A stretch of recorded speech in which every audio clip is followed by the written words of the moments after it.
ایران کے supreme leader یا رہبر معظم آیت اللہ علی خامنئی کو اگر کچھ ہو جاتا ہے تو ان کی جگہ کون سنبھالے گا؟ ایران میں سپریم لیڈر کا عہدہ ہے کیا اور اس کا انتخاب کیسے ہوتا ہے؟ ایران اور اسرائیل کے درمیان جاری جنگ کے دوران سپریم لیڈر کی جانشینی کا سوال پہلے سے کہیں زیادہ اہم ہو گیا ہے، کیونکہ اسرائیل کی جانب سے مسلسل ایسے بیانات سامنے آ رہے ہیں کہ وہ آیت اللہ علی خامنئی کو نشانہ بنا سکتا ہے۔ اس لیے جہاں ایک طرف ایران کی حکومت نے سپریم لیڈر کی سیکیورٹی سخت کر دی ہے، وہیں خود خامنئی نے اپنے جانشین کے لیے 3 نام فائنل کر لیے ہیں۔ یہ 3 نام کون سے ہیں اور نئے سپریم لیڈر کا انتخاب کیسے اور کب ہوگا، اس پر ویڈیو میں آگے چل کر بات کریں گے۔ پہلے یہ سمجھ لیتے ہیں کہ ایران کے نظام حکومت میں سپریم لیڈر کا کردار کیا ہوتا ہے۔ ایران میں سپریم لیڈر کے لیے رہبر معظم انقلاب اسلامی کی اصطلاح استعمال کی جاتی ہے، جو آئینی طور پر ریاست کا سربراہ اور ملک کا سب سے بڑا سیاسی اور مذہبی منصب ہے۔ اسے آپ کسی ملک کے صدر کا ہم منصب سمجھ سکتے ہیں، لیکن فرق صرف یہ ہے کہ جدید سیاسی اور جمہوری نظام میں صدر کو مذہبی اتھارٹی نہیں مانا جاتا۔ ایران میں یہ عہدہ 1979 کے انقلاب کے بعد بننے والے آئین میں متعارف کرایا گیا تھا۔ سپریم لیڈر کا کانسیپٹ انقلاب ایران کے قائد آیت اللہ خمینی کے پیش کردہ ولایت فقیہ کے تصور کی بنیاد پر متعارف کرایا گیا تھا، یعنی ایک سینئر عالم کو اسلامی قانون کے مطابق ریاست اور اس کے عوام کی رہنمائی کرنی چاہیے۔ سپریم لیڈر ایرانی حکومت کی تینوں شاخوں یعنی انتظامیہ، عدلیہ اور مقننہ کا نگران ہونے کے ساتھ ساتھ مسلح افواج کا کمانڈر ان چیف بھی ہوتا ہے۔ اسے ایران کی تمام داخلہ اور خارجہ پالیسیوں پر فائنل اتھارٹی کی حیثیت حاصل ہوتی ہے، جبکہ سرکاری میڈیا اور گارڈین کونسل یعنی شورا نگہبان کی نگرانی کی ذمہ داری بھی سپریم لیڈر کی ہوتی ہے۔ چونکہ سپریم لیڈر ایک مذہبی منصب بھی ہے، اس لیے اس کے فیصلوں پر عمل درآمد حکومت کے ساتھ ساتھ عوام پر بھی لازم ہوتا ہے۔ ایران کے پہلے سپریم لیڈر خود قائد انقلاب آیت اللہ خمینی تھے۔ 1989 میں ان کے انتقال کے بعد علی خامنئی دوسرے سپریم لیڈر منتخب ہوئے، جنہیں اب اس پوزیشن پر 35 برس سے زائد ہو چکے ہیں۔ چونکہ سپریم لیڈر کا انتخاب تا حیات ہوتا ہے، اس لیے اس کی زندگی میں کسی دوسرے رہنما کو یہ منصب نہیں مل سکتا، الا یہ کہ اسے اس منصب سے برطرف کر دیا جائے۔ ماضی میں آیت اللہ خامنئی کی عمر اور بیماری سے متعلق قیاس آرائیوں کے سبب بھی ان کے ممکنہ جانشین کی بحث خاص طور پر مغربی میڈیا میں ہوتی رہی ہے۔ حالیہ ایران اسرائیل جنگ کے دوران بھی یہ بحث زور پکڑ گئی ہے۔ اس کی ایک وجہ تو خود خامنئی کی عمر ہے، جو اب 86 سال کے ہو چکے ہیں۔ دوسرا، چونکہ ایران اسرائیل جنگ کے تمام تر فیصلے سپریم لیڈر خود کر رہے ہیں، اس لیے بھی اسرائیل کی جانب سے انہیں نشانہ بنانے کے خدشات بڑھ رہے ہیں۔ سپریم لیڈر کے لیے اصل آئینی تقاضا گرینڈ آیت اللہ اور مرجع تقلید ہونا ضروری ہے۔ اب یہ گرینڈ آیت اللہ اور مرجع تقلید کیا ہے، پہلے سے سمجھ لیتے ہیں۔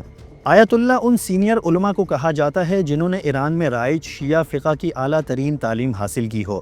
ایران میں عموماً 40 سے 100 کے درمیان آیت اللہ کسی بھی وقت موجود ہوتے ہیں۔ ان میں سے چند علماء کو گرینڈ آیت اللہ کہا جاتا ہے۔ گرینڈ آیت اللہ کا اسٹیٹس صرف ان علماء کو حاصل ہوتا ہے جو مرجع تقلید بھی ہوں، یعنی جن کی فقہی رائے پر لاکھوں لوگ عمل کرتے ہوں۔ ان کی تعداد عام طور پر 6 سے 12 کے درمیان ہوتی ہے۔ مرجع تقلید یہ وہ شخصیت ہوتی ہے جس پر لوگ شرعی مسائل میں بھروسہ کرتے ہیں اور اپنی عملی زندگی کے فیصلوں میں اس کی تقلید کرتے ہیں۔ مرجع کا کام مختلف دینی و عملی مسائل پر رائے دینا اور اخلاقی اور معاشرتی معاملات میں رہنمائی کرنا ہوتا ہے۔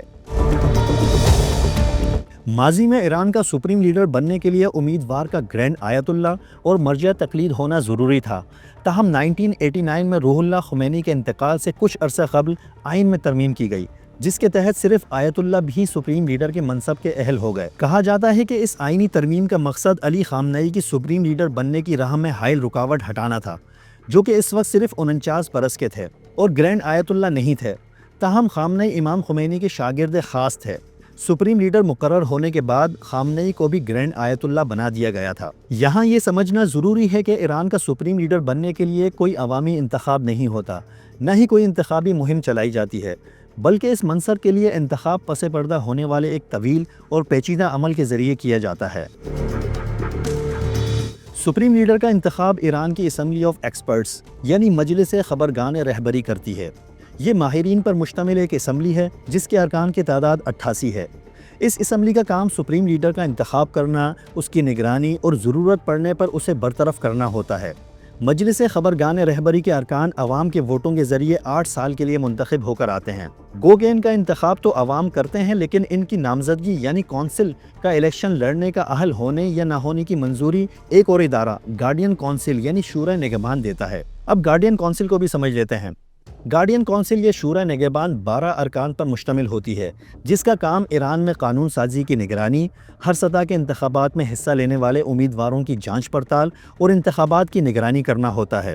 یہی شورا ایران کے صدر اور پارلیمان کے علاوہ مجلس خبرگان رہبری کے امیدواروں کی جانچ پڑتال بھی کرتی ہے۔ دلچسپ بات یہ ہے کہ شورا نگہبان کے آدھے ارکان کا تقرر سپریم لیڈر اور باقی آدھے کا ایران کے چیف جسٹس کرتے ہیں۔ تو اب یہاں بات کرتے ہیں کہ اگر سپریم لیڈر کا انتقال ہو جائے یا اسے نااہل قرار دیا جائے یا وہ مستعفی ہو جائے تو اس صورت میں کیا ہوگا؟ ایسی صورت میں مجلس خبرگان رہبری حرکت میں آتی ہے، جس کی ایک 4 رکنی سب کمیٹی سپریم لیڈر کے لیے ممکنہ امیدواروں کا خفیہ طور پر جائزہ لیتی ہے، جس کے بعد یہ نام شورا کے سامنے پیش کیے جاتے ہیں، جو سادہ اکثریت سے نئے سپریم لیڈر کا انتخاب کرتی ہے۔ اب جبکہ خامنئی خود اپنے جانشین کے لیے 3 نام تجویز کر چکے ہیں، تو امکان یہ ہے کہ مجلس خبرگان رہبری انہی میں سے کسی ایک کا انتخاب کرے گی۔ گزشتہ برس تک ایرانی صدر ابراہیم رئیسی اگلے سپریم لیڈر کے لیے فیورٹ امیدوار سمجھے جا رہے تھے، لیکن مئی 2024 میں وہ ایک ہیلی کاپٹر حادثے میں جاں بحق ہو گئے تھے۔ رئیسی کے ساتھ ساتھ کئی اور نام بھی ایسے تھے جنہیں آیت اللہ خامنئی کے ممکنہ جانشینوں کے طور پر دیکھا جا رہا تھا، اور ان میں سے بعض اب بھی اس عہدے کے لیے اہل ہیں۔ ان میں سے پہلے نمبر پر آیت اللہ خامنئی کے صاحبزادے مجتبیٰ خامنئی کا نام تھا، لیکن اب خود خامنئی نے جن 3 ناموں کو فائنل کیا ہے، ان میں اطلاعات کے مطابق مجتبیٰ شامل نہیں ہے۔ مجتبیٰ خامنئی کو ایران کی مذہبی اسٹیبلشمنٹ سے پس پردہ رابطوں کا حامل اور پاسداران انقلاب سے گہرا تعلق رکھنے والا شخص قرار دیا جاتا ہے، لیکن ان کے سپریم لیڈر بننے میں سب سے بڑی رکاوٹ ان کا سینئر عالم یا گرینڈ آیت اللہ نہ ہونا ہے۔ سپریم لیڈر کے ایک اور اہم امیدوار رضا عرافی ہیں۔ وہ خامنئی کے ایک قابل اعتماد معاون ہیں اور متعدد اہم عہدوں پر فائز رہے ہیں۔ عرافی ایران کے مذہبی مرکز شہر قم میں نماز جمعہ کے امام ہیں۔ وہ مجلس خبرگان رہبری کے ڈپٹی چیئرمین اور شورا نگہبان کے رکن بھی ہیں۔ عرافی کی شناخت ایک قدامت پسند رہنما کی ہے۔ علی اصغر حجازی پس پردہ اثر و رسوخ کے لیے جانے جاتے ہیں۔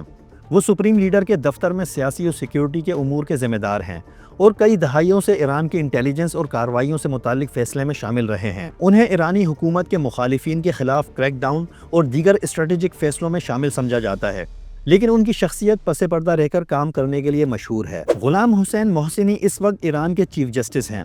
انہوں نے کئی دہائیاں ایران کی عدلیہ اور انٹیلیجنس حلقوں میں گزارے ہیں۔ وہ انٹیلیجنس وزیر کے طور پر بھی خدمات انجام دے چکے ہیں۔ سپریم لیڈر بننے کے لیے درکار تمام کریڈینشلز غلام حسین محسنی کے پاس موجود ہیں، جیسا کہ مذہبی رینک، مذہبی اسناد اور ایرانی نظام کے لیے ثابت شدہ وفاداری۔ وہ ایک سخت گیر شخصیت کے طور پر جانے جاتے ہیں۔ اگر اسرائیلی حملوں کے نتیجے میں ایران میں کسی قسم کی افراتفری پھیلی تو غلام حسین محسنی جیسے کسی شخص کو اس سے نمٹنے کے لیے سپریم لیڈر کا منصب مل سکتا ہے۔ یہ تو وہ شخصیات ہیں جنہیں ایران کے اندرونی حلقے اگلے سپریم لیڈر کے طور پر دیکھ رہے ہیں، لیکن اس کے علاوہ کئی دیگر نام بھی زیر بحث ہیں۔ ان میں سب سے نمایاں سید محمد رضا موصفی ہیں، جو سپریم لیڈر آیت اللہ علی خامنئی کے طویل عرصے سے چیف آف اسٹاف ہیں۔ اس کے علاوہ علی اکبر ولایتی کا نام بھی زیر گردش ہے، جو کہ ایک تجربہ کار سفارتکار اور خامنئی کے مشیر برائے عالمی امور ہیں۔ اسی طرح اسلامی جمہوریہ ایران کے بانی روح اللہ خمینی کے پوتے حسن خمینی بھی سپریم لیڈر کی دوڑ میں شامل ہو سکتے ہیں۔ آیت اللہ خامنئی کے قریبی معاونین صادق لاریجانی اور محسن عراقی بھی سپریم لیڈر کے عہدے کے لیے فیورٹ ہیں۔ تو اب دیکھنا یہ ہے کہ اسرائیل اور ایران کی جاری جنگ کیا رخ اختیار کرتی ہے، کیونکہ یہی جنگ ایران اور پورے خطے کے مستقبل کا تعین کرے گی۔ اگر آپ کو یہ ویڈیو پسند آئی ہو تو اسے لائک کریں اور ہمارے چینل ایٹ ڈیجیٹل کو سبسکرائب کریں، تاکہ آپ کو اسی طرح کی مزید معلوماتی ویڈیوز ملتی رہیں۔